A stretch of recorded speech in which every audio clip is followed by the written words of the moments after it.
Hari Raya Idul Adha tahun 2025 bertepatan dengan hari Jumat. Oleh karena itu, penyembelihan hewan kurban dilaksanakan Sabtu 7 Juni 2025 di Masjid Raya Baitur Rahman, lingkungan Wonosari, Desa Daupuri Kaje, Denpasar Utara.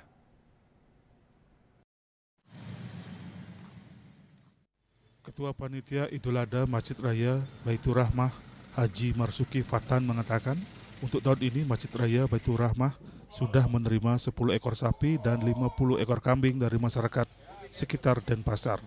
Menurutnya, penyembelihan hewan kurban biasanya dilaksanakan tepat pada hari raya Idul Adha. Namun kali ini lantaran bertepatan dengan salat Jumat, penyembelihan dilaksanakan pada hari Sabtu 7 Juni 2025 sekitar pukul 07.30 di sebelah areal Masjid Raya Baitur Rahmah. Idul Adha berarti pembersihan diri bagi umat. Makna Idul Adha tahun 2025 ini adalah menjalin ukhuwah dengan mempererat tali persaudaraan sesama umat muslim maupun umat beragama. Makna Idul Adha kali ini yang pertama, kita menjalin ukhuwah, mempererat tali persaudaraan, baik itu sesama muslim maupun sesama non-muslim. Dan makna Idul Adha itu sendiri adalah pembersihan diri baik yang berkurban maupun yang belum sempat berkurban. Nah, untuk tahun ini alhamdulillah Masjid Raya Baitur Rahmah sudah menerima 10 ekor sapi dan 50 ekor kambing dari masyarakat sekitar Denpasar.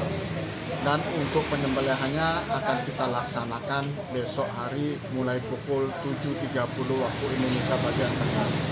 Karena besok kita pilih hari ini bertepatan hari raya pada saat hari Jumat. Waktunya terlalu pendek karena kita memerlukan waktu yang cukup untuk penyembelihan sampai penyalurannya tersebut.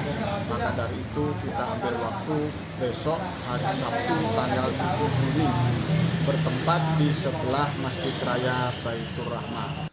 Tampak di seputaran lingkungan Wonosari, warga berbondong-bondong untuk membeli hewan kambing dan sapi untuk kurban pada esok hari. Indrawan, Bali TV.